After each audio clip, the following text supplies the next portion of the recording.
I now call this meeting to order. Welcome to meeting number 42, the House of Commons Standing Committee on Fisheries and Oceans. This meeting is taking place in a hybrid format pursuant to House Order of June 23, 2022. We will begin in public to hear testimony from witnesses. Following that, we will go in camera to discuss drafting instructions for the letter. Before we proceed, I would like to make a few comments for the benefit of witnesses and members. Please wait until I recognise you by name before speaking. For those participating by video conference, click on the microphone icon to activate your mic, and please mute yourself when you are not speaking. Interpretation for those on Zoom, you have the choice at the bottom of your screen of either Floor, English or French.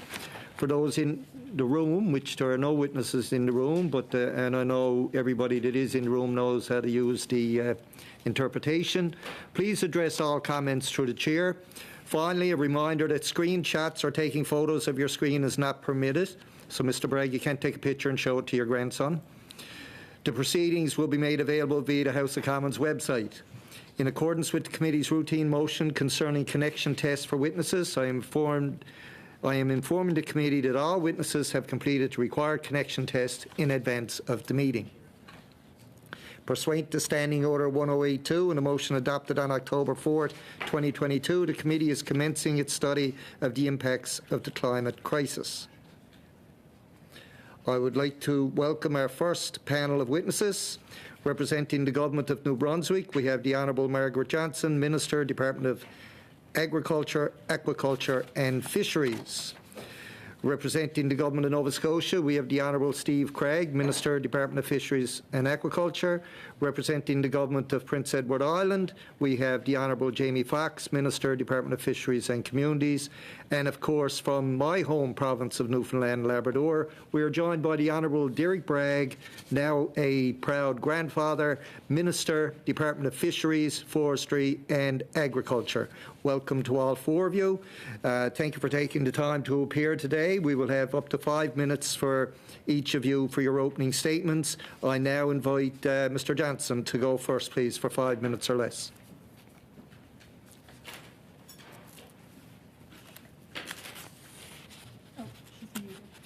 You're muted.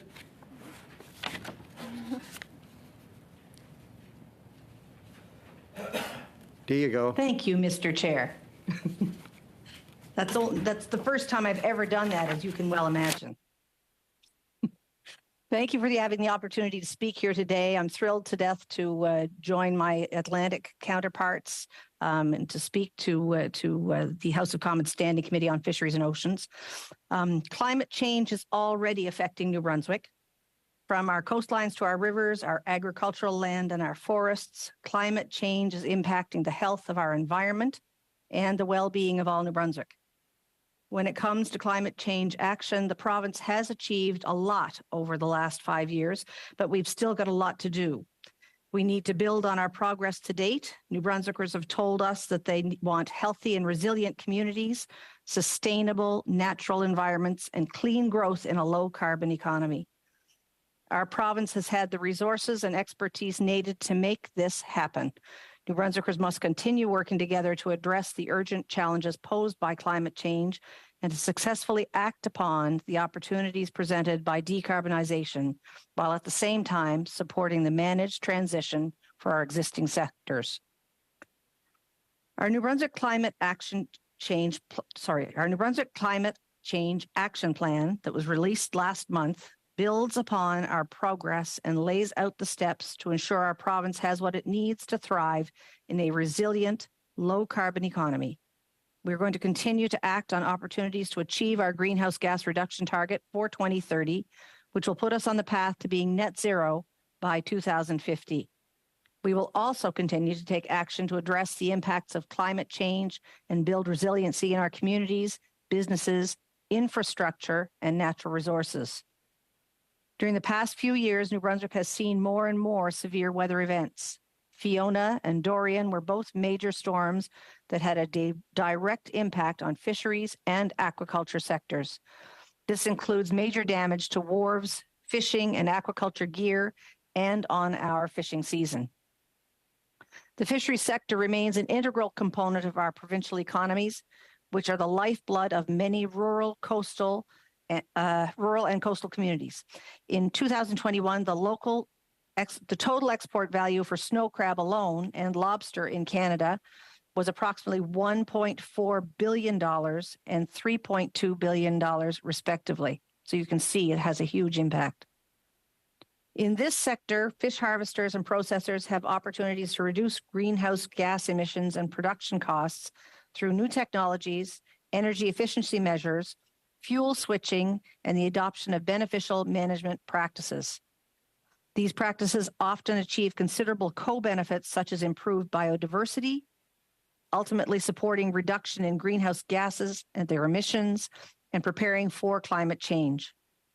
By implementing climate-smart solutions that further reduce greenhouse gas emissions, New Brunswick fishery sectors will protect the land, water, and air that the sectors depend on so largely for long-term sustainability. It is imperative that we all speak with one voice when it comes to climate change issues.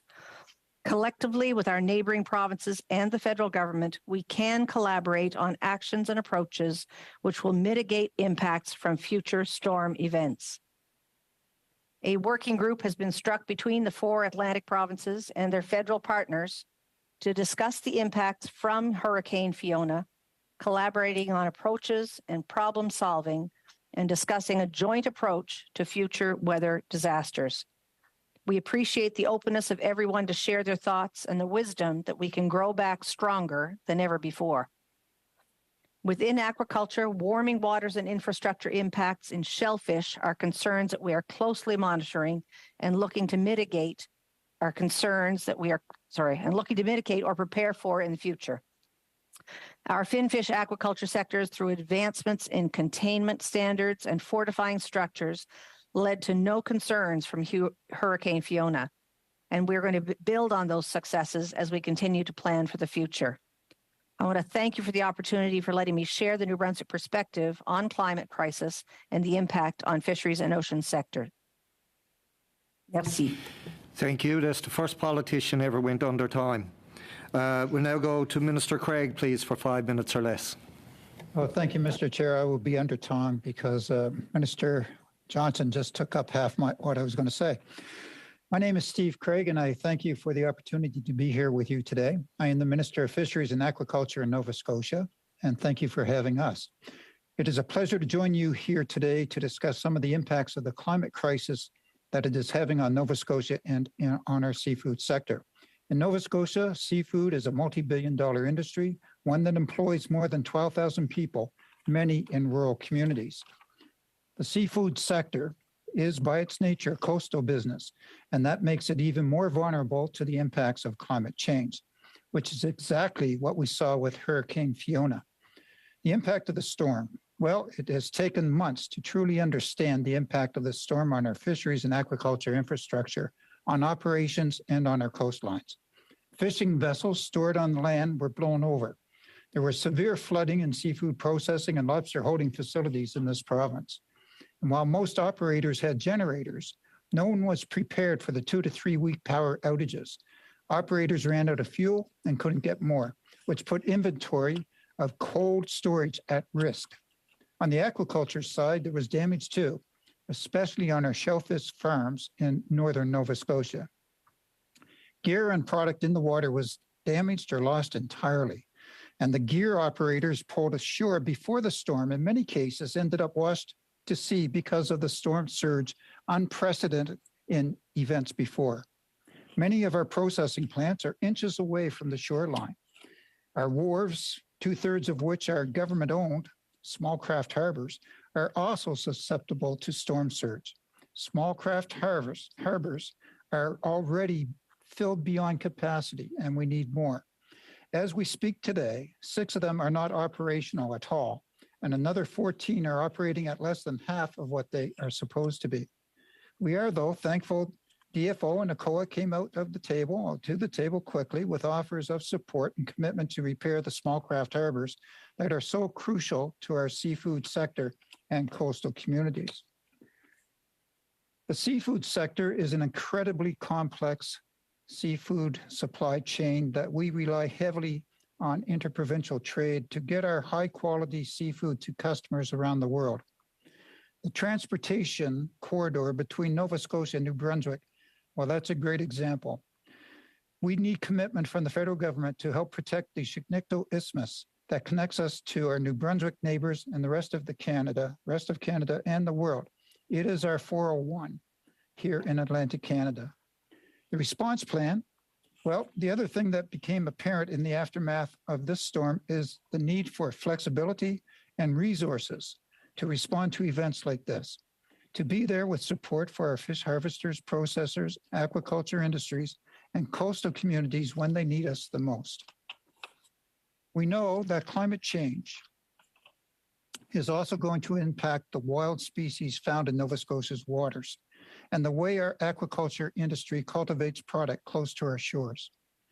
We're looking to our federal counterparts to make sure the resources are in place to collect the data needed to make informed, science-based decisions about resource management.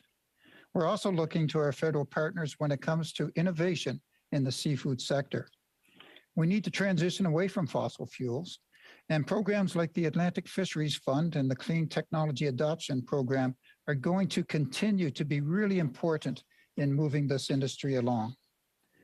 I know we're here today to talk about climate change and hurricane preparedness, and our focus is to make sure that we are ready for that. Making our infrastructure strong, our industry is prepared, and governments can respond quickly is one of our key goals. But I don't want to lose sight of the human side of all of this. We're talking about people's livelihoods, and we're also talking about their lives. Storms are unpredictable, and that means sometimes fish harvesters or processors or sea farmers need to go out in that weather to pull their gear, to check on their vessels, and maybe even to turn on the generators. They're looking for us for help. They're looking for us for leadership, and we can't do that alone. We need to work together with my colleagues on this panel today, together with industry, and together with our partners in the federal government. I thank you, and those are my initial remarks. Thank you, Mr. Chair. Thank you. We'll now go to Minister Fox for 5 minutes or less, please. Well, thanks, Ken. I can tell you one thing. I'm very disappointed when they called me at 12 after 10 tonight, or 15 minutes after 12 this morning, and told my flight was canceled. But anyway, I'm going to get right into it. My staff, I'm throwing away the notes here. Fiona devastated us in PEI. It's just as simple as that. We have massive coastal erosion. We have huge tracts of land that the trees have just disappeared.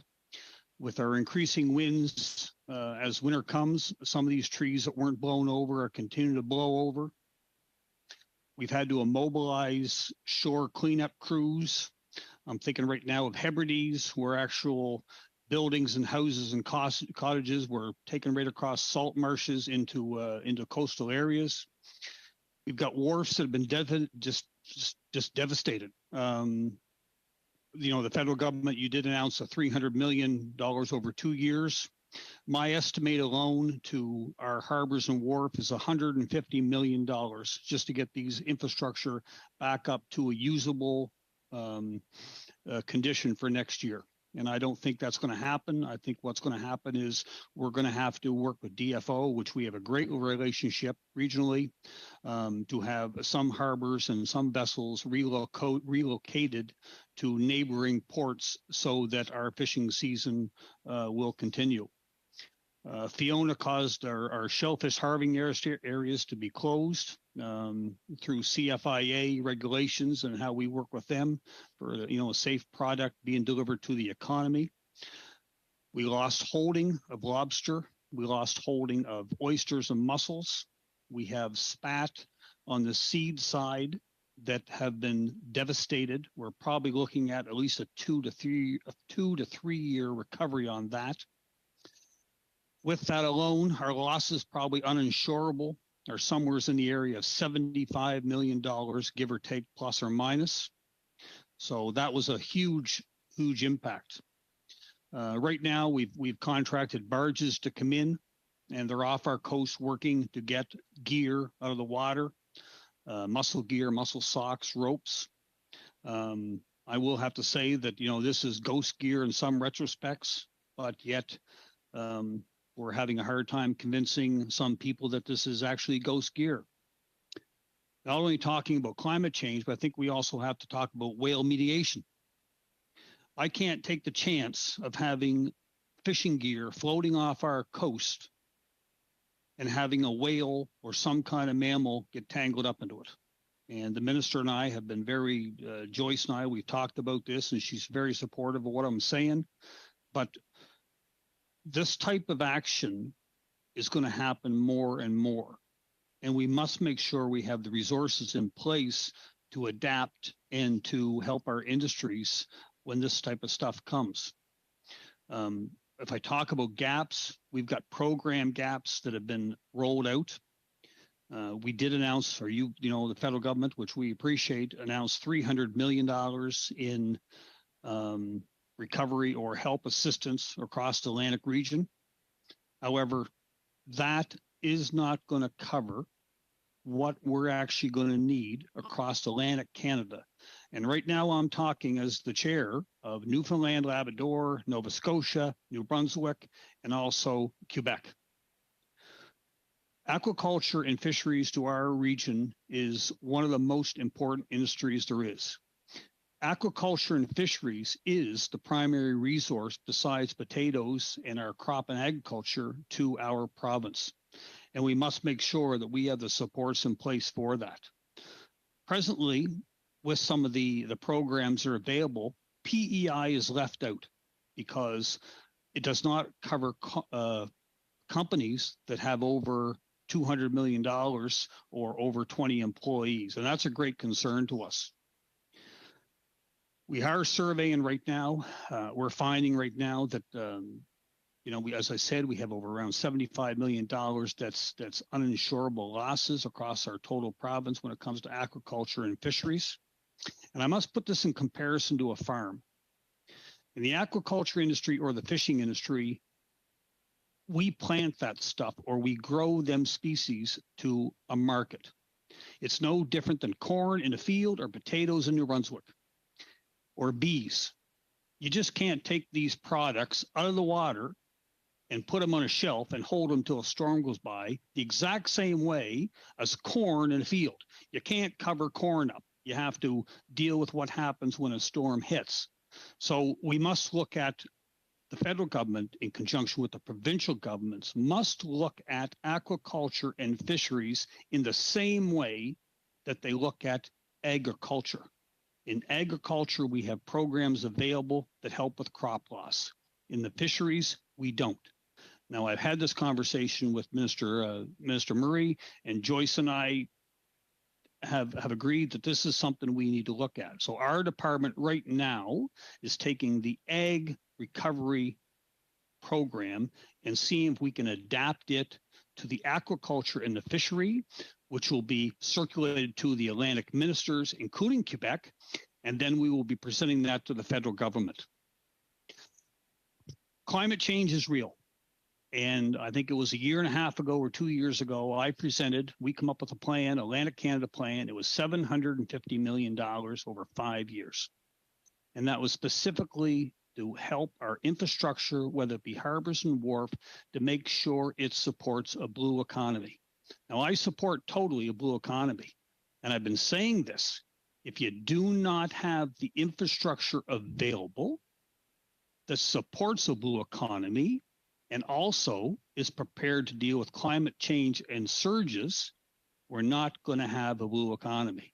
Now, the federal government was very generous in the last budget. They gave us $300 million over 2 years, but that was divided over 3 coasts. I'm again sounding the alarm and saying Nova Scotia and New Brunswick, our province of Prince Edward Island, and Newfoundland are subject to climate change in most cases more than other areas.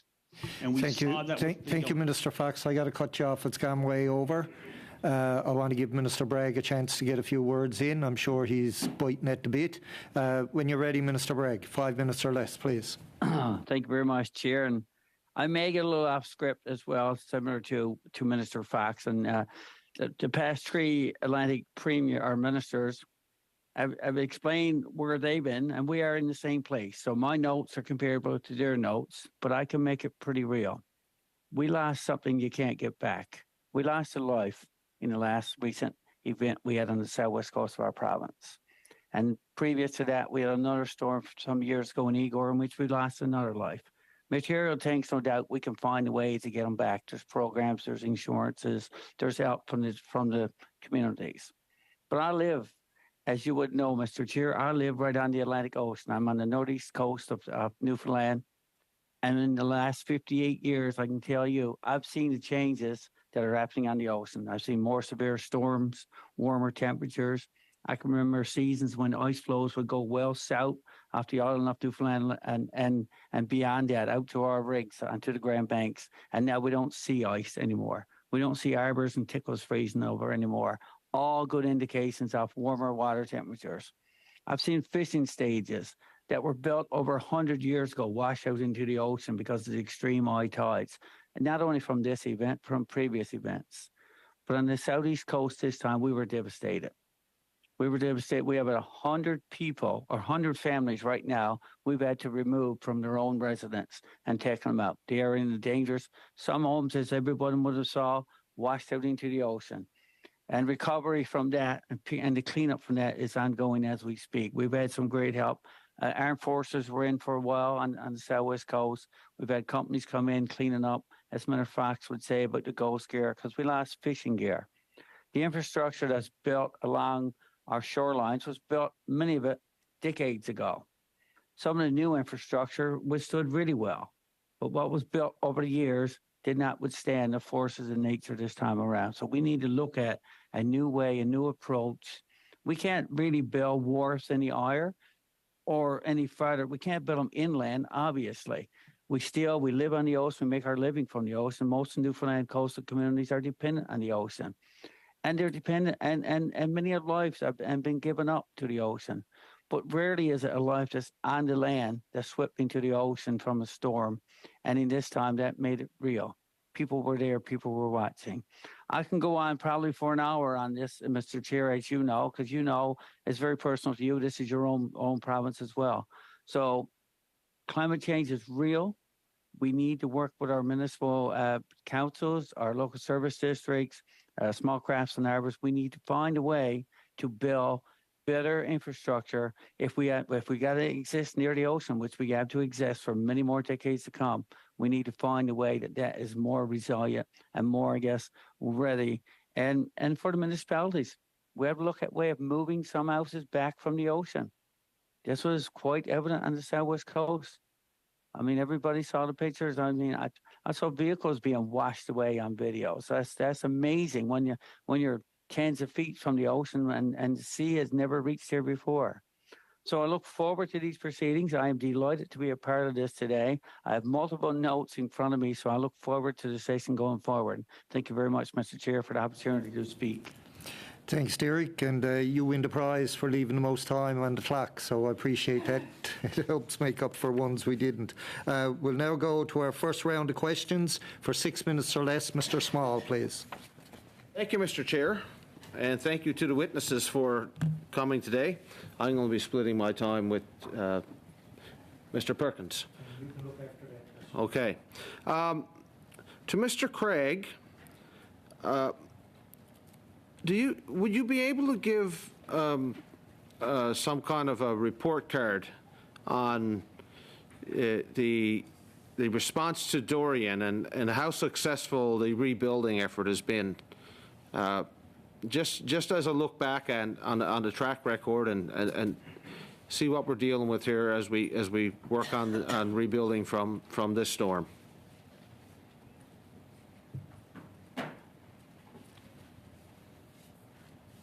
Okay, sorry, I was waiting for the chair to direct me to speak.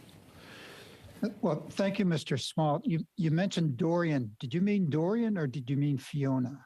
Yeah, the last one, the one that you had in 2019. No, sorry, the previous one, 2019. Dorian. Hurricane Dorian. How's the response to Hurricane Dorian been? Because I just want to go and have a look at how well we did on that one, and that could be a guidance for repairs to this for Fiona. Well, thank you for the question. Admittedly, I don't have a lot of information on Dorian being new to this ministry. And though we have looked at what's happened in the past, and relatively speaking, one of the things that I've noticed in recovery is that although we moved quite quickly, I think, DFO came out and they surveyed basically the next day. I know the other ministers and I were texting back and forth immediately as the storm was hitting, and with Parliamentary Secretary as well, Mike Kellaway, we were talking about the response and how quickly we could get some of these things happening. What struck me through that, and maybe this can tie into your question about Dorian, as it relates to not only Dorian, but Noel before that, and before that, Hurricane Juan. And so we've got a history of storms increasing in severity and approaching our coastlines, of which we've got 13,000 kilometers on it. What struck me is, in spite of the response that we had in this storm, is that there seemed to be no playbook, if you will, no off-the-shelf way that we could approach what's happening. The work seems to me as underway now is in response, and I think the work has been quite responsive. And as Minister Fox had mentioned, the monies aren't as great as they need to be to cover off what has to happen. But the ability to have guidance around the prevention and the measures around the preparation and access to subject matter experts, funding for the guidelines and distribution mechanisms, just an overall playbook and what happens next. We know that an event's coming, and the severity of those events is happening. It's increasing. With the current one, Fiona, the barometric pressure was the lowest on record. The storm surge, where people had put their gear on the shores where normally it would have been okay, was washed away because the water came up so much. It's something that is very serious for us to look at and and have a coordinated, planned approach before an event hits. So that might tie back into your question about Dorian. I can tell you that it's an observation of mine, and I asked staff, okay, what happens next? And there really wasn't an answer other than, well, people can look at their insurance, people can go through to the next level of funding, and then, of course, with the ECOA and the 300 million, 100 million, which was designated for Atlantic Canada fisheries. It seemed to be happening sort of piecemeal, but it was happening quick. So the responsiveness, I think, was there. Thank you, sir. I'm going to just pass over to Rick now for a question. Mr. Perkins, sorry. Mr. Chair. I'll try and make it quick. We've only got a little over a minute left, so if we can have quick answers. Small craft harbor funding has been underfunded for decades. I'd like quickly from perhaps the provinces most affected, PEI, the PEI fisheries minister in particular. Small craft harbors that were repaired versus the ones that have maintenance has been deferred. Was there a difference in how they survived? No, Redhead Harbor, prime example, just completely redone about within the last 2 years, is devastated. That harbor itself will have to be completely rebuilt. And so the estimate of $100 million, my estimate is the wharfs alone are going to cost about $500 million to repair. So the funding is nowhere near it. Has any of the money to analyze, do the engineering studies, and start the process of rebuilding flown come to your provinces yet? No, not that I've heard or seen yet. I'm not saying. I'll just say something back there, Rick. You mentioned 100 million. Our estimate within our department alone to repair the harbors and wharfs in Prince Edward Island is $150 million to get them ready for next season. Yeah, and that doesn't include the other provinces. That's why I think it's more closer to $500 million for Atlantic Canada, and that doesn't include the private wharfs that were devolved. That's just small craft harbors. Thank you, Mr. Perkins. We'll now go to Mr. Callaway for 6 minutes or less, please.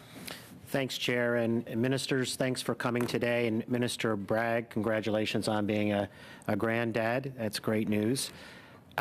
Our study is meant to explore a few things: the impacts of climate change on these type of storms and how we can prepare our coastal infrastructure for future ones that are going to come.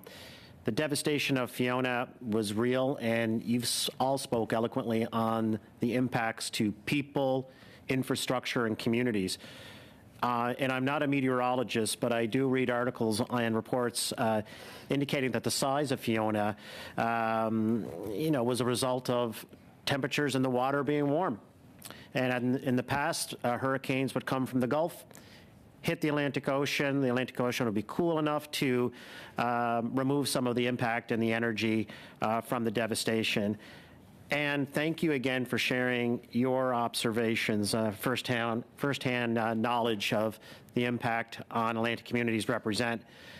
And also from your testimony, the fact that climate change is real, the climate crisis is here, and I appreciate you acknowledged this.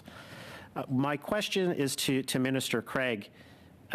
Minister Craig, what do you think we need to do to better prepare our coastal infrastructure in Nova Scotia, such as small craft harbors, from future storms that will inevitably come? Well, thank you, Mr. Callaway, for the question. I think we need to do a number of things. First of all, we need to be able to take the inventory of the current infrastructure that we do have, and with the assets and investments, to make them as best as possible to mitigate the damage of storm surge, the winds. Storms are becoming more frequent. They are becoming more severe. We have 2/3 of our wars are under the government and 1/3 are not. We need to be able to look at all of these. We need to be able to invest in the studies. We need to be able to ensure that we have not only taken the measures to whatever the engineering is. Maybe the engineering says you have to do it 3 times of what it is now. Well, let's build it at 5 times, okay? Because this is very unpredictable. And we also need to invest in what I call the state of good repair. We need to be able to ensure that we have something that is going to be well maintained.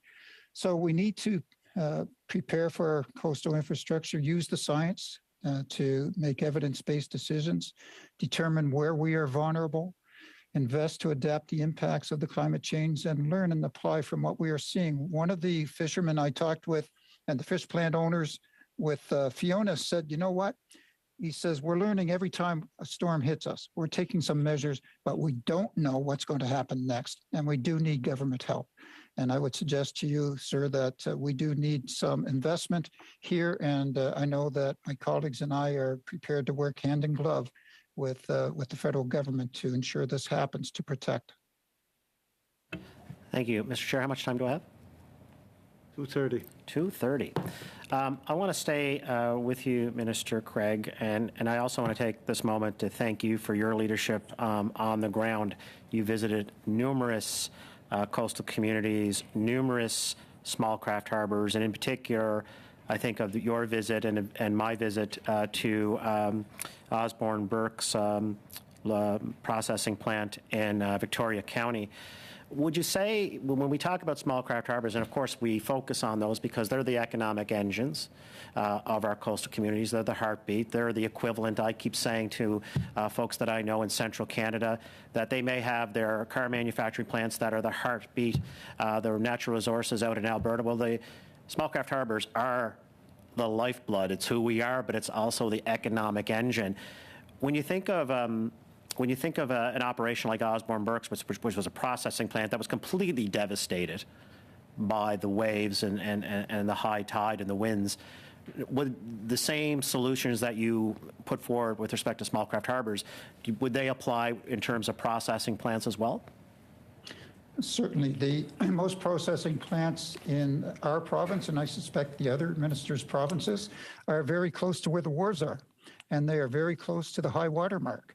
In Nova Scotia, we've got people who are, and I look at it at a high water mark, that far to get to the road.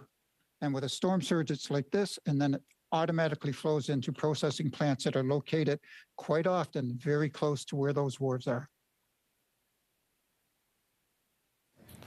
I have 50 seconds, so I'm going to use those 50 seconds to take an opportunity for one of the other ministers to maybe chime in terms of the question that I directed towards Mr. Craig.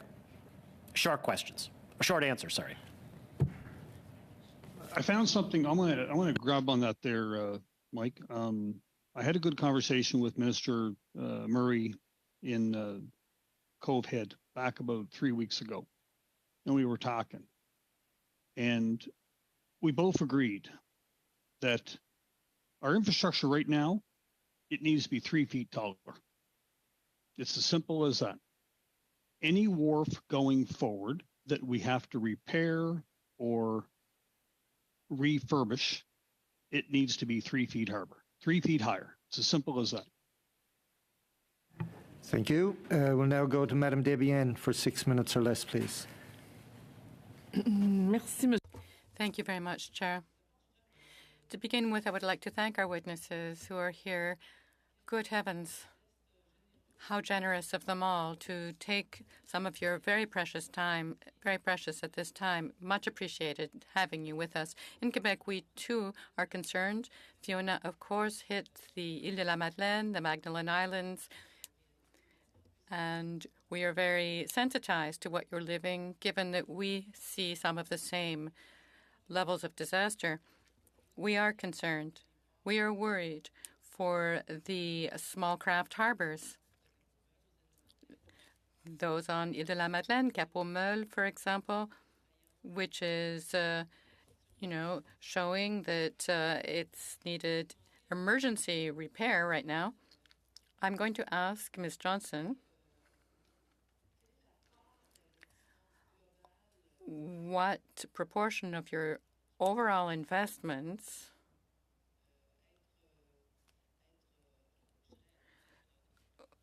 will be used to restore and upkeep small craft harbors, of your overall budget, climate change budgeting. Is it a great proportion of your overall budget? Do you have some idea of what percentage of the funds you have available will go to support, repair small craft harbors in your area? What do you need?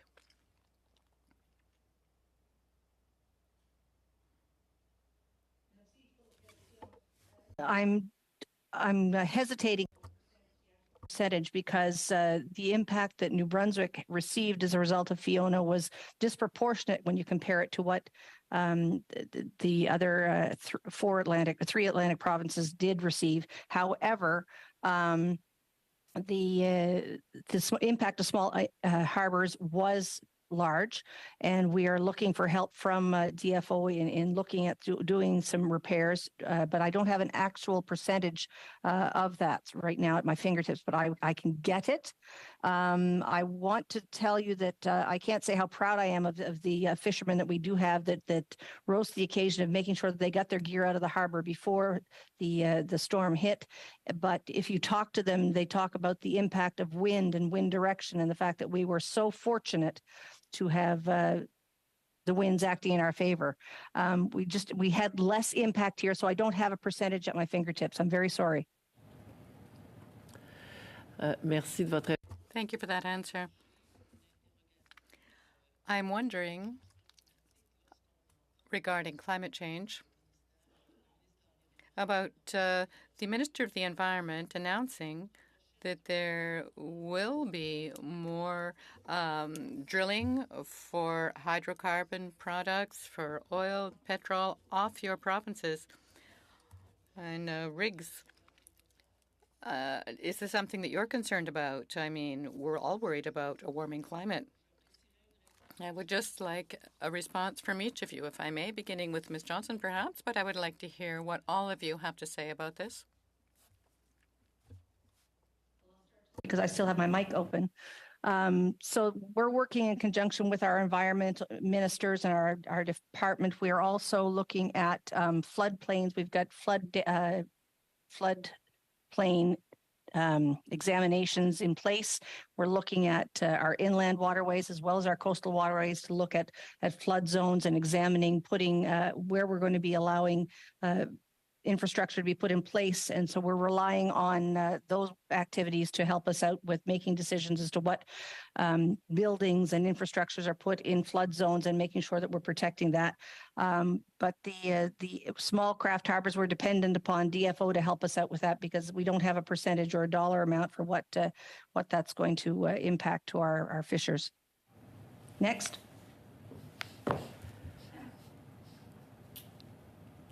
I don't think it's appropriate for me to comment on this actually, because off our coast of PEI, whether I go east, west, north, or south, we have no exploration going on in our area. So I don't think, I think it's something we have to be cognizant of, but I don't think it's something that I could really give an opinion on, to be honest.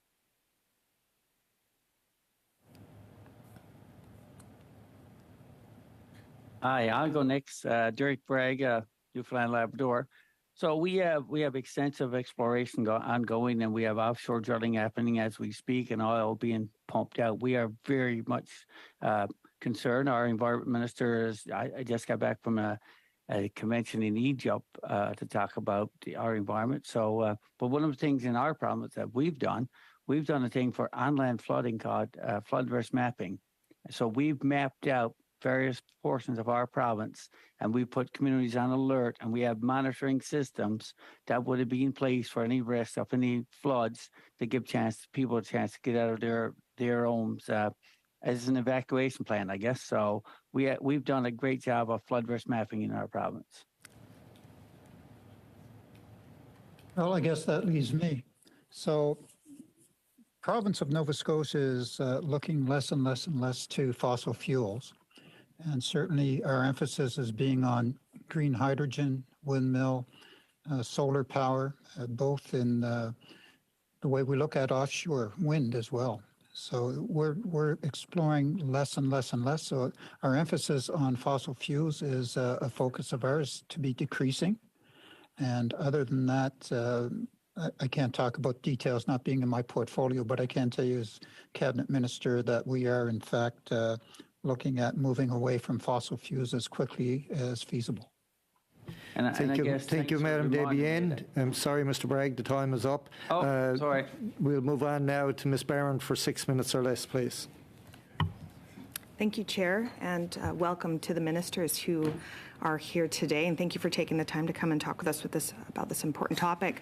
First, I want to express, I know it's been I don't even know, a few months since this occurred, but I want to express my deep empathy for everything that has occurred that we saw on the East Coast. I'm sure my colleagues are sick of and tired of hearing me say it over and over every time an East Coaster's here, but my roots are from Newfoundland. My home is now on the West Coast, and it's clearer that this is, the impacts of climate change are going to continue to impact us all, and I'm happy that we're talking about the specifics of what occurred with Hurricane Fiona, learning from that, because the reality is as we're talking about and learning from Hurricane Fiona, inevitably another storm is brewing. And so my mind is going to the challenges that we're currently facing and how we move forward. I'm grateful that we have you here today, because the reality is we need all levels of government working together to address these impacts.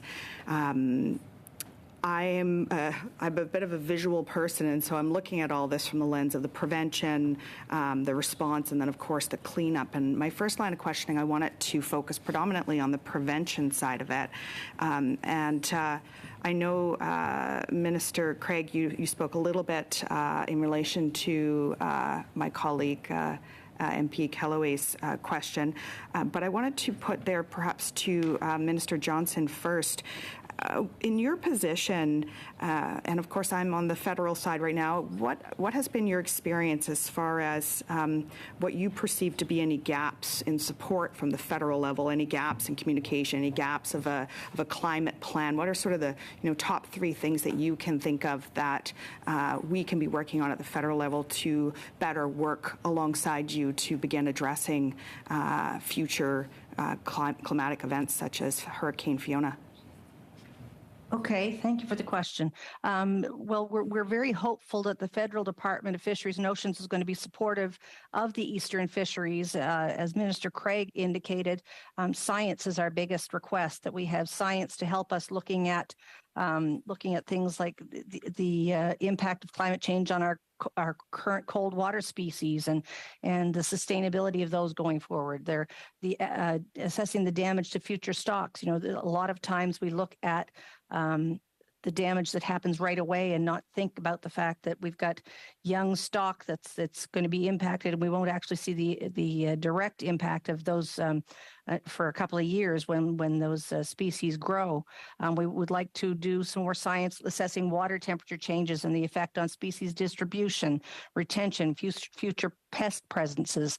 We want to look at flood mapping and modeling to assess future impacts on seafood processing and wharf infrastructures, water temperatures. We really need the help of the department to look at the science-based policies and the science-based decisions that we're going to require, because we recognize that things like Fiona and Dorian are part of our future. It's not something we can run away from. We recognize that catastrophic events like this are going to be part of our future, and we need to be looking at how we can mitigate them best. Thank you, Minister. Perhaps for simplicity, I'll ask the same question to Minister Bragg.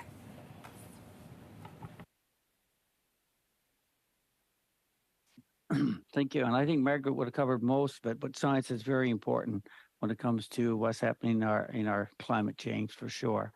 We are adapting our province, as I said previously. We've gone into more flood risk mapping. Our municipal infrastructure, when we build any municipal infrastructure now, we take into account the 1 in 100-year storms are more common than ever before. So we build up berms around certain buildings for protection.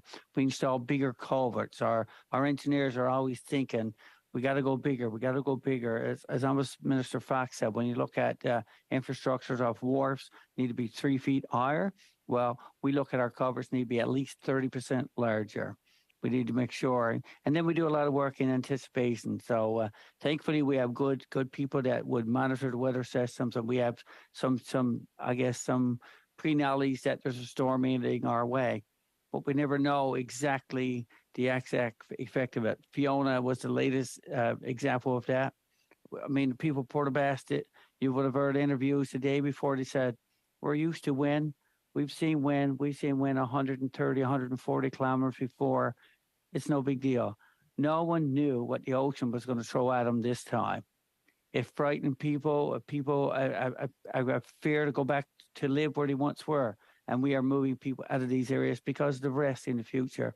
And with all of our coastal communities, we have to encourage all our municipalities, any building now along the coastline, we have to look at these larger storms, and we need good scientific knowledge of that to bring forward to the municipal world as well.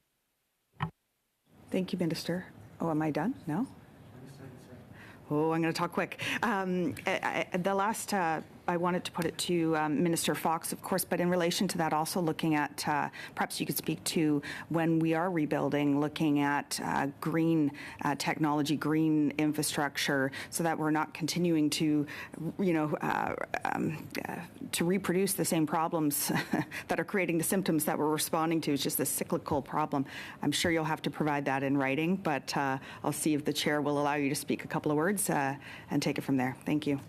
Yeah, very brief answer, please.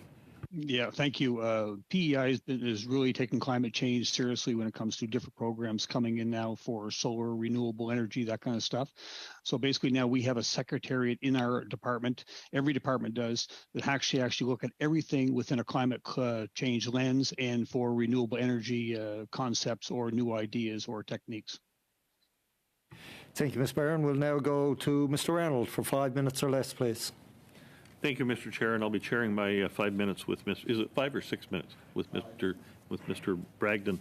I have 4 questions I'd like to get through, and I'd like answers from all 4. So I know this isn't going to be possible in the 2.5 minutes that I have. So I'll try and ask each one of you one question, if the others could provide answers in writing to us following. I'll start with Mr. Fox. When do your harvesters need small craft harbors to be rebuilt by? How soon? our people start hitting the water mid-March. It's as simple as that. Okay, thank So you. mid-March. If the others can provide a reply in writing to the committee, it would be appreciated. Further to Mr. Bragg, to meet that deadline, when do repairs need to begin start to happen in harbors in your province? In province Newfoundland and Labrador, it needs to start now. As you can imagine, there's a global shortage of almost all types of supplies, so we have to get in. Many of these wharves would require cement work, and you don't do a lot of cement work in the wintertime. And Jamie is saying in March, our boats are on the water in early April and mid-March. So we're in a similar situation on that part of the province where we had the damage this time around. We're almost fishing the same time as they are in Nova Scotia, New Brunswick. Thank you, Mr. Craig. Now on to Mr. Craig, I should say. Have federal funds been earmarked for rebuilding after Fiona in your province? Short answer is yes. We don't know the degree that they are. There's $100 million that have been provided through a COA of the $300 million.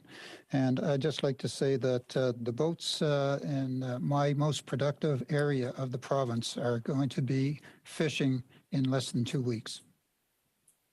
Okay, thank you. And the fourth question, and again, I'd like each of you to reply to all four of these questions if you haven't replied verbally, is have federal funds been delivered in your provinces or at all after the promises that were made? And I'll allow Ms. Johnson to respond to that one. Thank you.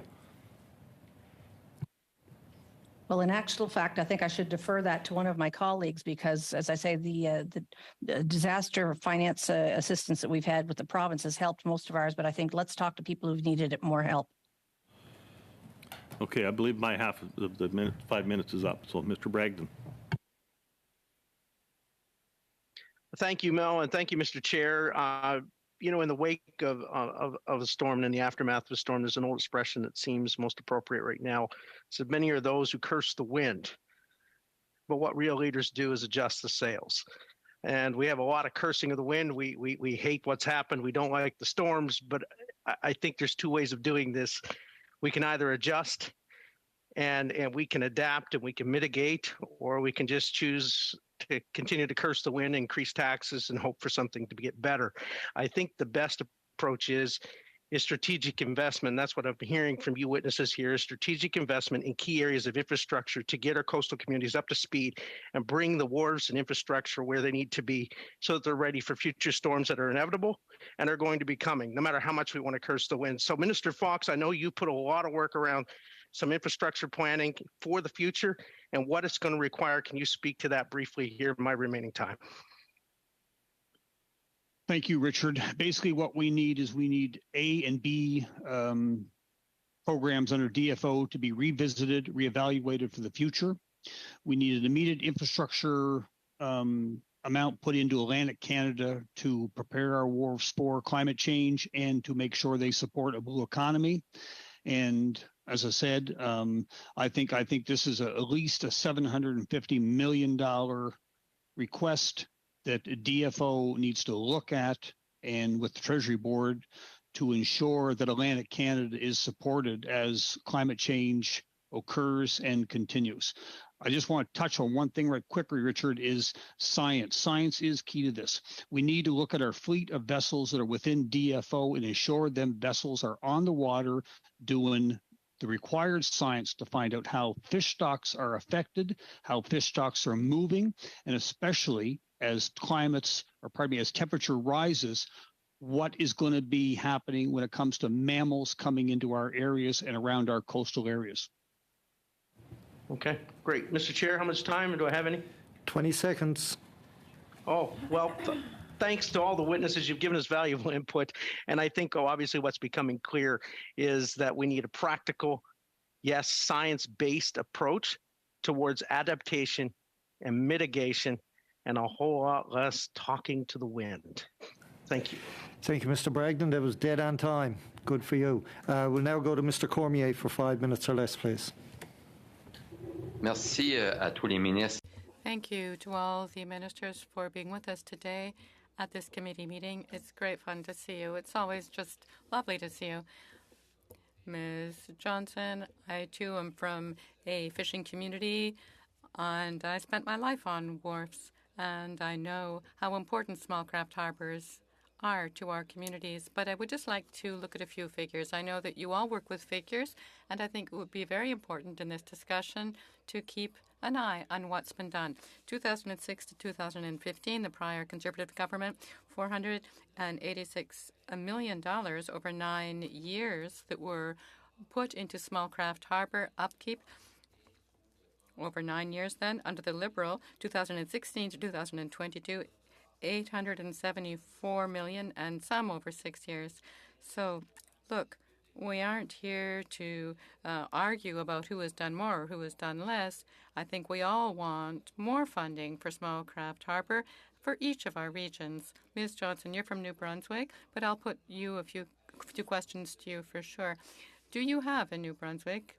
I know that it's Fisheries and Oceans responsibilities, but have you as well also been able to evaluate the damages to the ports in your area of New Brunswick? Again, you know that the southeast area of New Brunswick was harder hit than the north area, which was also hit, of course. But what's your evaluation of the levels of damage, and what should we do to help the coastal communities as quickly as possible? Question, Monsieur Cormier. The morning after the storm, I was on the phone immediately with fishers and whether it be aquaculture or oyster or whatever sector we were dealing with, to see what the damage was and what the impact was to our fishermen. And I have not been up to the north yet to see what the damage was to small harbors. However, they've sent me lots of pictures, and we are in there. There are some that are in dire need up in the Bay de Vin area. We've got some stuff that needs to have some serious attention. We've talked about the fact that, as Minister Craig talked about, the fact that we've got some processing units that are in our southeast that are, the waters came right up to the doors, and bless their hearts, it didn't manage to get in. So they've done very well. So we're none of the monies have come forward yet. We're working with the federal government to assess how much money is going to be required to bring these things up to scratch and to get them in a position where they're going to be safe. OK, parfait. Merci. Tantôt, vous avez parlé. Thank you very much. A little earlier, you spoke about science, about the need to carry out more research, scientific research of our fisheries. I agree with you. I don't want to reduce the responsibility of the federal government or DFO in this regard, but I do think you're aware, Ms. Johnson, that one of the programs that you have, one of the funds that I think you actually mentioned earlier, the Climate Change Fund, which is funded out of the tax on pollution, and I think that New Brunswick gets a considerable amount, did last year, directly to the province, and 87% was provided in taxes to your province, and that fund could be used to run scientific research, working together with the federal government, DFO. Is that something you're considering, using some of that funding to run scientific programming? And as we've said around the table, with all ministers present, encourage more collaboration on science to render us all more resilient. To be working with our federal counterparts all the way. That's the only way we can do this moving forward, is to make sure that we're all on the same page and we're using our combined resources to give our fishers the best service that they can. So we're definitely wanting to work with them. And given that I have 30 seconds left, the acronym, I'll use it in English. Are you going to make requests for the DFAA program, asking for, damage evaluation and for paying part of the costs? Parfait. Mais merci. Yes. Thank you so much. Thank you. Thank you for that. Your time is up by 6 seconds. I want to say thank you to our 4 provincial esteemed witnesses here today to share their knowledge with the committee. Huge thank you. I'll let you sign off now as we suspend for a couple of minutes to change out to our next group for the second hour. Thank you.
By name before speaking. For those participating by video conference, click on the microphone icon to activate your mic, and please mute yourself when you are not speaking. Interpretation for those on Zoom, you have the choice at the bottom of your screen of either Floor, English or French. For those in the room, of course, you can use the earpiece and select the desired channel as we've done always. A reminder that all comments should be addressed through the chair. I would now like to welcome our witnesses representing Blue Nose Coastal Action Foundation. We have Ariel Smith, Coastal and Marine Team Lead. And representing the PEI Fishermen's Association, we are joined by Molly Aylward, Executive Director, Mitch Jollymore, Fisherman, and Gerald Watts, Cove Head Harbour Authority. Thank you for taking time to appear today. You each have 5 minutes for opening statement. Ms. Smith, when you're ready, you can lead off with 5 minutes or less, please. Thank you. I'd like to thank the committee for inviting me to present today. I'm grateful for the opportunity to share my thoughts and concerns on behalf of Coastal Action as it relates to the impact of the climate crisis in Atlantic Canada. I'm the Coastal and Marine Lead at Coastal Action, and Coastal Action is a charitable organization in Mahone Bay, Nova Scotia, that believes in safeguarding a healthy environment for future generations through research, education, action, and community engagement. Abandoned, lost, and discarded fishing gear, known as ghost gear, is a persistent environmental problem. Making up 60% of macro marine debris, ghost gear impacts marine habitats, causes entanglements, and breaks into microplastics. Climate change and severe storms have a direct impact on the creation of ghost gear in Atlantic Canada. Already affected by hurricanes each year, as we know, the region is vulnerable to severe weather events, threatening our coasts and livelihoods. With annual storms only increasing in severity, the opportunities for fishing gear to be lost at sea are amplifying. Ghost gear can be generated in a myriad of ways, including unfavorable environmental conditions, gear conflicts, poor gear condition, and inappropriate disposal at sea. Conditions such as high intensity wave action, tides, currents, and bottom type can cause losses by damaging or severing gear. Inappropriate disposal of fishing gear at sea takes place when unwanted gear is abandoned.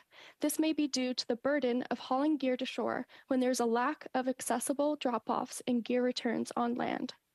Coastal Action's Ghost Gear Works has worked since 2020 and is supported by DFO's Ghost Gear Fund, retrieving gear from Yarmouth to Lunenburg and in the Minas Basin.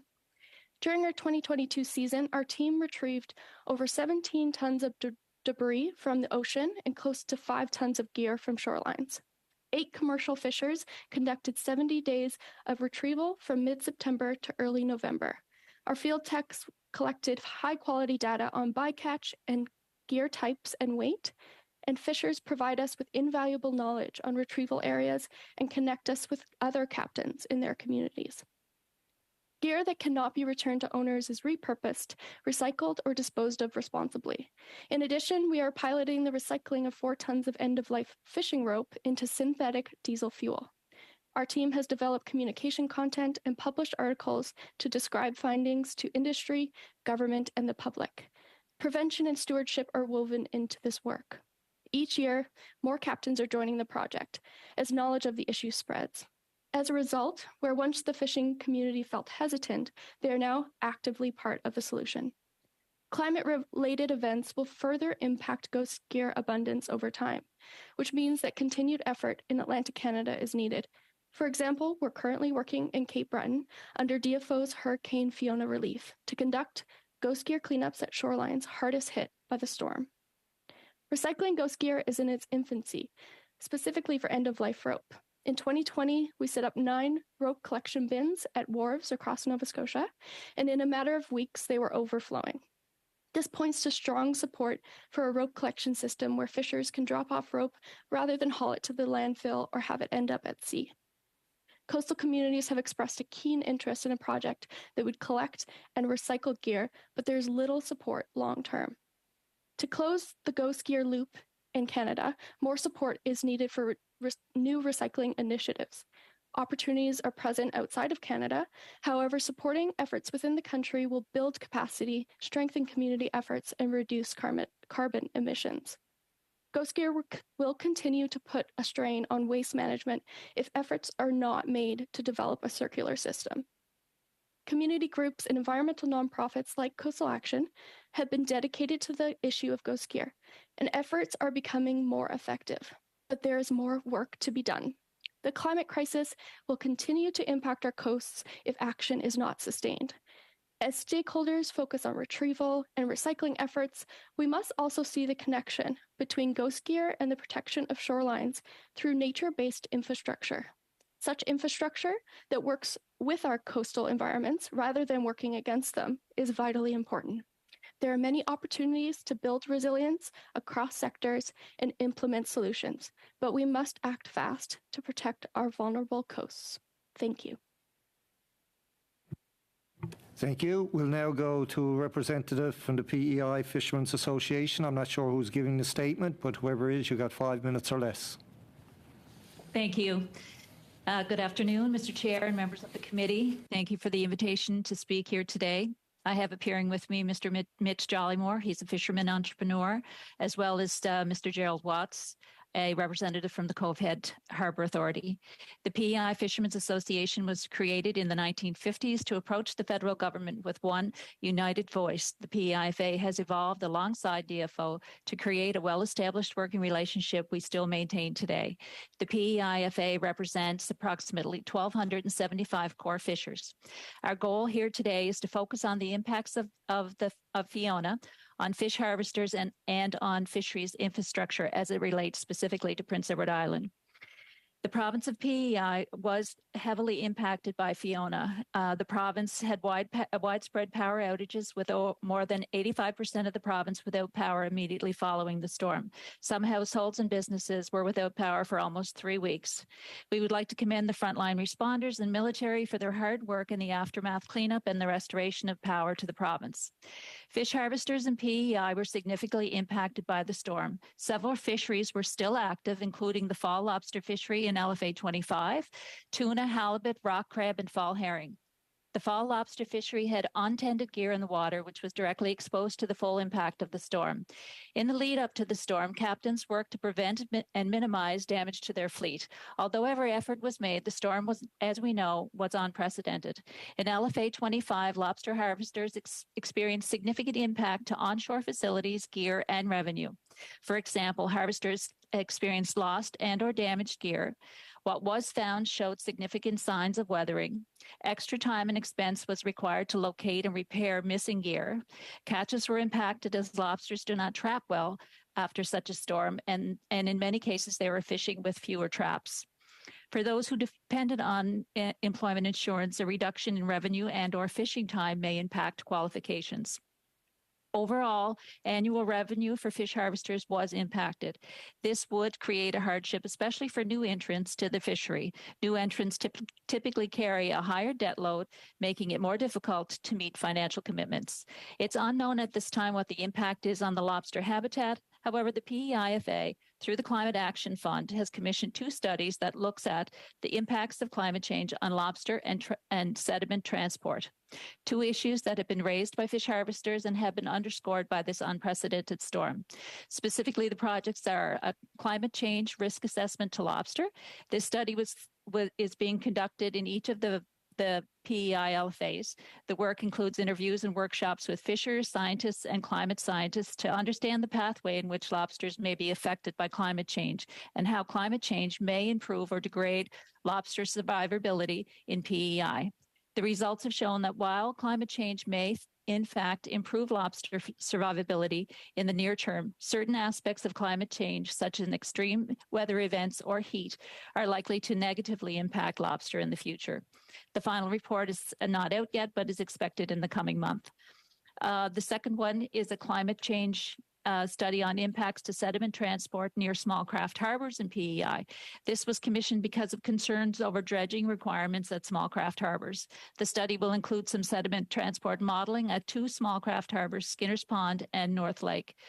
And that will be used to estimate the impact of climate change on sediment transport. The results of the modeling will be used as a case study to understand potential impacts, and this is due out in 2023.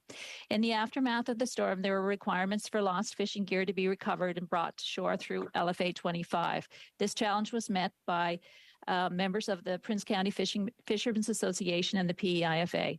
Numerous boats retrieved lost equipment on the ocean surface, as well as grappled for gear on the ocean floor over 3 days.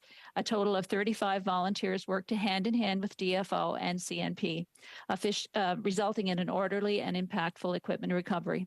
Although the lobster industry suffered the greatest impact, other fisheries were also impacted. There were delays in getting boats back on the water to resume fishing. Channels were inaccessible due to sediment buildup. There was a lack of ice to properly maintain catches, as well as the host of other issues with gear and onshore facilities. In addition to impact on the fisheries, there's a clear understanding that the rebuilding of wharf infrastructure is critically important and needs to be a primary focus. There are 2 wharves that are non-operational in PEI, Cove Head and Stanley Bridge. A further 9 are only partially operational, and there are several others that have damage but are still operational. This situation presents many significant challenges, including repairing existing infrastructure and properly improving vulnerable areas. We have aggressive timelines, as the largest fishery on Prince Edward Island will commence in the spring of 2023, just 6 months away, with the Canadian winter in between. We commend the government for quickly announcing funds to assist the fishery. $300 million was announced with a focus on repairing and enhancing infrastructure at wharves. This is a good start. However, it's expected the cost for repairs and upgrades will be substantially greater. The damage experienced in PEI by this Category 2 storm was unprecedented. Should we get a Category 4 or 5 storm, with the infrastructure we have, we would be wiped out. Moving forward, we need to prevent that by fixing what needs fixing and reinforcing what we have. We look forward to working with all levels of government and to ensure our infrastructure is in good repair and ready for the future. Thank you. Aylward, go to our questions now. We'll start off with Mr. Small for 6 minutes or less, and I'll be really tight on the time because we get to finish up after the first block of questions. So, Mr. Small, 6 minutes or less. Thank you, Mr. Chair, and thank you to the witnesses for taking your valuable time and committing it to our study today. First to Ms. Aylward, I guess. You need those small craft harbours up and running by when? So the spring fishery will begin May 1st of 2023, and that's our largest fishery in LFA 24 and 26A. So if those damages aren't substantially repaired by then, what will the impact be to harvesters and processors in the fishing industry, in PEI? Well, it will be a significant impact for sure, because obviously they need to be able to set their gear and to return home every day. So it is imperative that those wharves are in good shape for the fishermen to do that. And of course, they need to bring in their landing so that can be brought to the buyers and then to the processors to provide the products to the consumers. Do you think that it's possible that those repairs will be done on time? What work has begun already? Any? I would maybe like to turn over to Mr. Watts. He is with the Harbour Authority in Cove Head, and Mr. Watts, Cove Head was one of the hardest hit harbours here in PEI, and he can speak to that directly.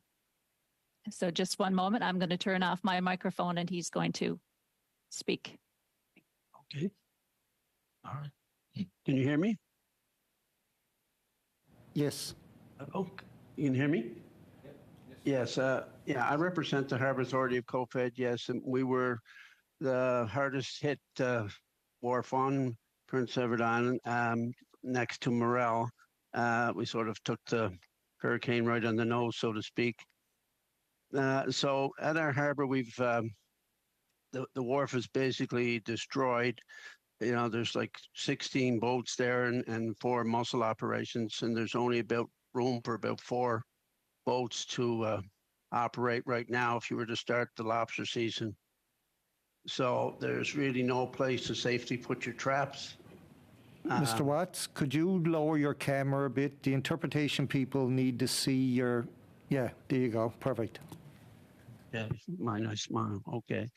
Anyway, yeah, so we're in really bad shape. I mean, we'd have to fish off the sand next year if we can't get this infrastructure corrected. But we have been working with DFO. We'll have the bulldozers there next week to remove all the debris. We lost a lot of our building. We lost our buildings and some of the infrastructure. Basically, there's about 2 feet of sand all over the wharf. We're working to get that cleaned up. But the whole infrastructure to put your traps and stuff is completely destroyed. But DFO is cited as being one of the priorities. So right now they're just saying, let's get things cleaned up, and they're meeting with us to come up with a better design for the wharf so it's safe for everybody. Just a quick response to this question, Mr. Watts. Is there any slack capacity on Prince Edward Island now so that harvesters could move to different ports, or are you maxed out and you absolutely can't get by without those repairs? Well, like, that was talked about where you could go, but like most of those harbors are pretty maxed out, and it's difficult fishermen that compete on the water. They sort of like move from one harbor to another. They sort of have their territory.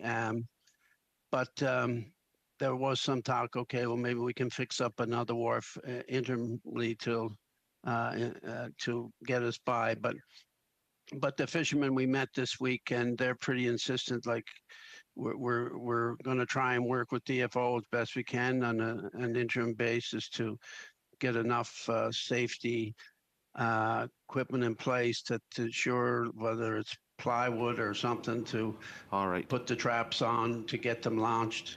Okay, I've got one more short one And this question is going to be to Mr. Jollymore. Looking ahead to next season, there's been a significant amount of fishing gear that's been lost or destroyed and rendered unusable. Do you see any issues with being able to have the fishing gear on hand that you need to set by next season? How's the availability? Thanks for the question. No, I don't think there's going to be an issue having gear ready. I think the issue right now is us having a place to put our gear. With a lot of the wards in disrepair, we need to have our gear close to the water, accessible for us to be able to load on setting day. So I don't think the amount of gear available will be the issue. It'll be more about having the infrastructure in place to allow us to set our gear safely. Thank you, Mr. Small. We'll now go to Mr. Morrissey for 6 minutes or less, please. Thank you, Chair. What we've been hearing so far is an accurate assessment of the damage from the hurricane, which nobody disputes. Every member on here that had a riding impact can see those. My question to Gerard, if the Government of Canada transferred your Port Authority $10 million tomorrow, could you have the wharf back in place come the 1st of May? No, we couldn't have it all back in place, Minister Morrissey. We'd have a pretty good shot at it if they call for tenders and things like that. But it takes a while for the tenders to get approved, and also takes a while for the engineers and stuff to design what they think they need to do to improve wharves. They have decided just to finish, they decided they want to improve the infrastructure, and they would raise the wharf by 5 feet. And that's my point is currently our government announced $1 billion to be prepared to get the bills from the provinces from this latest hurricane. We've announced $300 million in small craft harbors, which, to be clear, we said is the first installment. We know the bill is going to go higher, but the reality is in my area, we can't pivot on a dime. And one of the areas is that affects rebuilding is the different jurisdictions. Environmental permits are under the provincial governments, and they can delay. I was frustrated by a number of projects in my riding which were delayed because of the lack of approval. So we really have to have all departments come together and be prepared to move a lot faster than they've done in the past, and we're all guilty of that. But the money is there. Getting projects underway will be the slow part. But I want to change my questions because we've had a really good assessment of what the damage is. Nobody so far, including the 4 ministers that appeared, have presented this committee with what is the challenge confronting governments on dealing with climate change, because we have a lot of climate change deniers that anticipate that you can do away with climate change with no cost. So my question going to Ariel, is there a cost to climate change? And can you deal with climate change with no cost impact to the individual? A short answer. There definitely is a cost. I think we see that reflected here from the folks in PEI and from the hardest hit areas of this hurricane. It will only continue to get worse over time. So, and what is Ariel? And I'll go to do we all agree that the biggest contributor to climate warming is the use of carbon fuels? Ariel? I think that is a huge factor. Yes. Okay. Molly from the Fishers Group and Gerard and Mitchell, can we agree on climate change as having a very negative impact on our coastal infrastructure and on our fisheries, which we still don't understand? What scares me, and should the industry, is some science will say a couple of degree warming of the Gulf could have significant impact on our lucrative lobster fishery as well as crab fishery. They will not be able to produce in these waters. So can we get agreement that climate change is real and that the biggest contributor to climate change is the burning of fossil fuel? I think that First of all, happy birthday. I think I think that we can all agree that the weather now is definitely more severe and different than we've seen. I've been the captain for 19 seasons, and this is the last 3 to 5 have definitely been worse than any previous. I don't think it's safe for us all to say we agree on how that's happening or having one specific reason on why it's happening, but I think we can all agree that the weather that we're seeing now is more intense than before, and we're starting to see storms of the century every other year. We probably could all agree then that we better get our act together collectively as governments and industry and come up with a long-term plan. Can we agree on that? Definitely. Yes. So again, going back to briefly to Molly or one of the other witnesses, we've unique in Prince Edward Island, given our large mussel industry, which has been significantly impacted, as well as our oyster aquaculture. Molly, could you comment on the impact on those? We know the harbor infrastructure impact, it was significant, and we recognize it must be improved. But could you just touch briefly on what has to be done to rebuild the mussel farming and oyster aquaculture? Thank you for your question. Through the PEIFA, we don't have aquaculture as part of our mandate. That's through the Aquaculture Alliance. But I do know anecdotally from speaking with people who work in the industry that there has been a great deal of devastation there as well. And maybe even more so than some of the other fisheries. But outside of that, I couldn't speak to that specifically, Mr. Morrissey. Okay, that's fair, and they will be appearing in that. Chair, that's my only questions. Thank you. Thank you. Yeah, your time is up. Anyway, we'll now go to Madame Debienne for 6 minutes or less, please. Merci, Monsieur. Thank you, Chair, and thank you to our witnesses. Once again, very appreciated having you here with us. I would like to talk to you about Quebec and the problems we have in Quebec, but given that you are here to represent other regions of the country, that's fine. But we're all facing the same crisis, a climate shock. Fiona hit the Magdalen Islands very hard as well, and they are near you, of course, and probably work with you. Processing and various experts and so on. I know the people of Les Îles de la Madeleine are on good terms with most of you. Now, the Magdalen Islands, Les Îles de la Madeleine, has experienced loss of shoreline, hurricanes, storm surge. In fact, all this threatens the island's survival. And then the maritime provinces will also be the next on the line. In the line of fire. So it's a very serious problem. My father, who was a fisher, would say that, we're not addressing this seriously. We're just using Band-Aids on something that needs surgery. Of course, we do need to ensure that there's enough funding to get back on your vessels, back on the sea, and back fishing. But beyond that, I'd like to know what you think of the current government's pathway, its investments in Baie du Nord, in more oil and gas production, Trans Mountain. Shouldn't we take that sort of funding and turn it entirely to greening our economy? That would protect your fisheries, no? Shouldn't we, make a bigger effort to fight down climate change? Do you think that our government is doing enough in this regard? Smith. Monsieur Watts.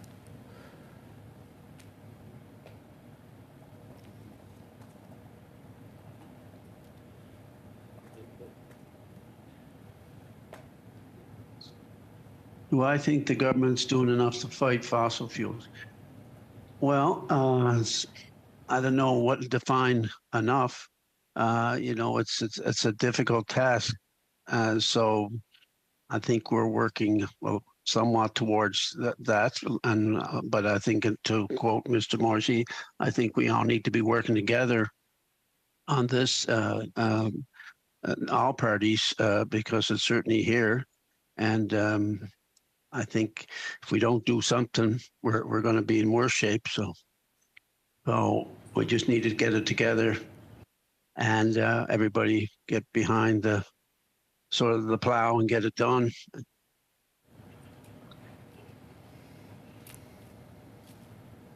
Quelqu'un d'autre? Monsieur Jolimore? Je ne sais pas si je dis bien votre nom.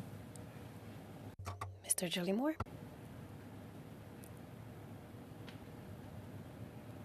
On vous entend pas. We can't hear you. You're on mute, Mr. Jolimore. Yeah, we're good. Sorry.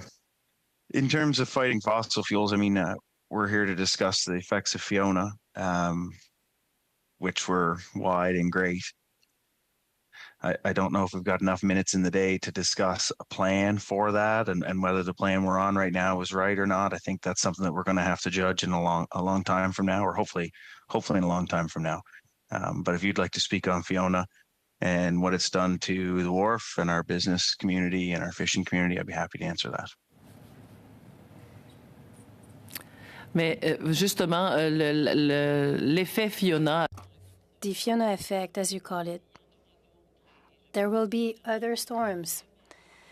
We will never have enough money to mitigate what's coming. Shouldn't we use the funding, of course, to help you recover, to save your small harbors?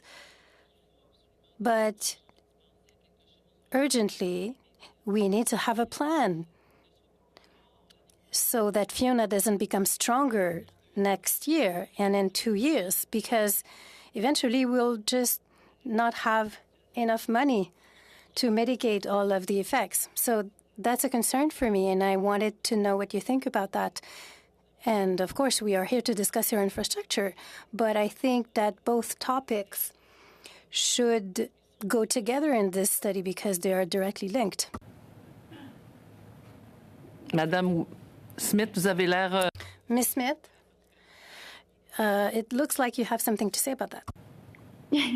Yes, I'd love to say something. I do think that there needs to be more concerted effort to be proactive rather than reactive in these situations when it comes to severe weather events. So as I just briefly mentioned at the end of my statement, but I think requires more to delve into, is the use of natural infrastructure to protect our coastlines, and particularly at wharfs and areas where fishing-related gear can be damaged, can be washed out to the ocean. So those types of infrastructures need more attention in Atlantic Canada, but also in Canada overall. Small options for that are possible, but also massive coastlines could also be integrated for a natural infrastructure, as we're seeing as examples in Mahone Bay, Nova Scotia. A small portion of the shoreline has been piloted to see what nature-based infrastructure could look like, working with our coasts rather than building up rocks and walls. We actually need to implement this in a more concerted way for the Maritimes. Thank you, Madame Desbiens. We'll now go to Ms. Barron for 6 minutes or less, please. Thank you, Chair. Just, I'm sure you've noticed, but perhaps I could just point it out. I worry about future opportunities for our witnesses to be able to share what they've shared today. And I notice that every time that Mr. Watts speaks, the camera's coming up on Mr. Jolimore, and I'm not certain if that's something that we want to address before we continue on in the meeting. Well, we haven't got much time, but I believe they might be in the same room, and when one speaks, it activates the other mic. But we are hearing Mr. Watts fine, and we hear Mr. Jolimore fine. So we can shut down the meeting and try and straighten it out. But we only have till 3 o'clock, so your 6 minutes are. Thank you, Chair. I just wanted to make sure that it was being addressed. All right, good. Thank you very much for the witnesses for being here today. my understanding of why we're here today and of the motion that was put forward around the study was for us to not just learn the impacts of Hurricane Fiona and the costs and the damages and the impacts on human life, all of these pieces, but also to learn from these impacts, because the reality is that we are in a climate crisis. We're feeling the impacts of the climate crisis. This is the reason why I was talking specifically in my questions to the ministers about this. We continue to experience the impacts of the climate crisis and then try to put bandage solutions in response to the climate crisis, which doesn't actually help us in any way, because we need to be making some big changes in order to reduce the rate of extreme weather patterns that we're seeing. And so in my mind, the impacts that we're seeing right now and us taking this time to look at it is an opportunity for us to discover how can we do things differently? How can we have, and I appreciate the term being used by Ms. Smith around nature-based infrastructure. I've been referring to it as green infrastructure, but we're all talking about the same thing. And I would like us to be able to build on that, to understand not only how do we mitigate the impacts of it, but how do we create infrastructure that will reduce the impacts moving forward and of course the damages that we've already created. So Ms. Smith, I could go on for 6 minutes just on a tangent on this all alone. I don't want to do that because I want to hear from you all. But Ms. Smith, you started to touch on it with in relation to my colleague's question, Madame Desbiens, but can you expand a little bit further on what you see as effective nature-based infrastructure that we could be putting in? Can you speak a little bit to the ghost gear, the impacts of the ghost gear, how we can do things differently around that? Just trying to understand a little bit more your thoughts on that. Thank you. Thank you for the question. Yes, there are kind of twofold things that have been working, I think, very separately right now. And what I would love to see and what Coastal Action is trying to do is connect to these issues. We see the issue of ghost gear, which right now is very reactive, retrieving gear from the ocean and cleaning it up from our shorelines, but we're not thinking about a closed loop system and solutions that could work in tandem as we're cleaning up this gear.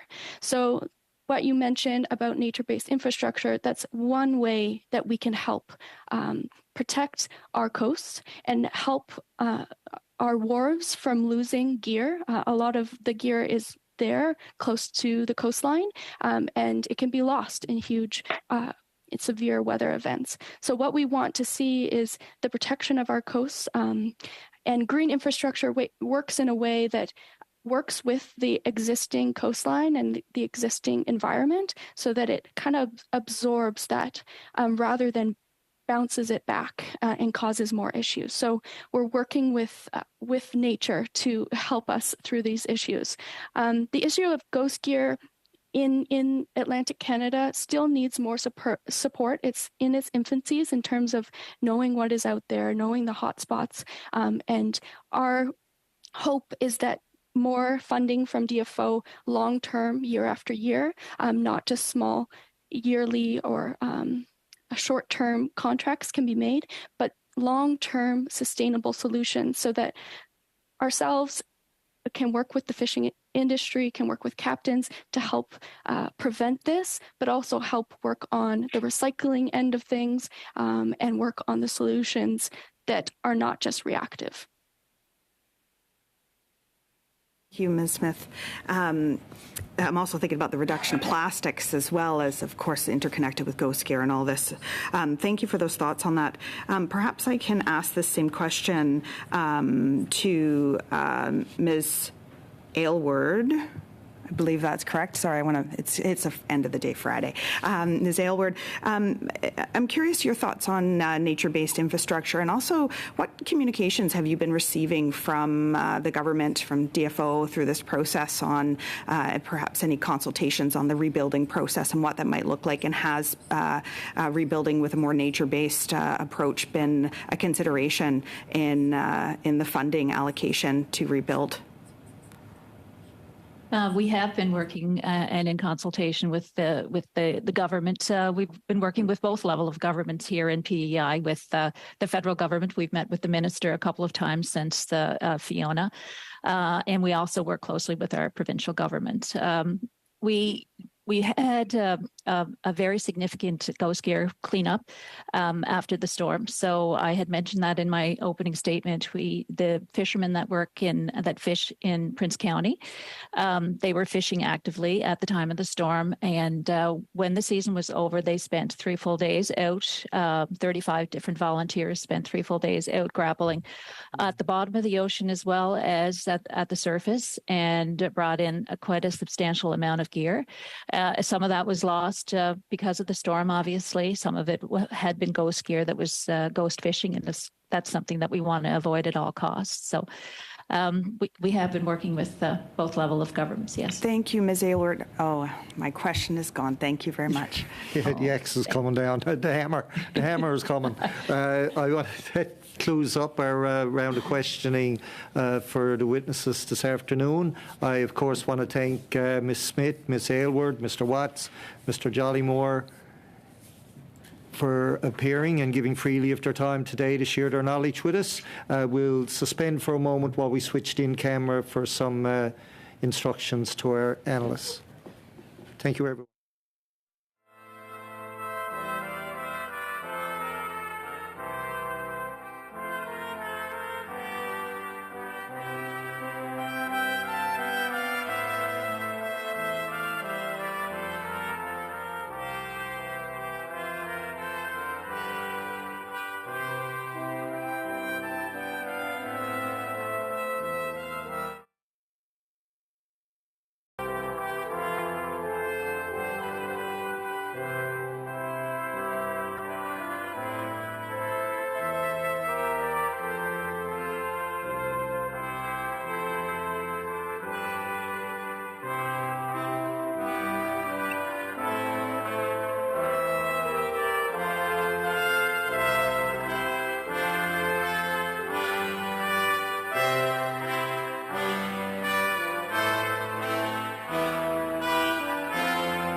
Thank you.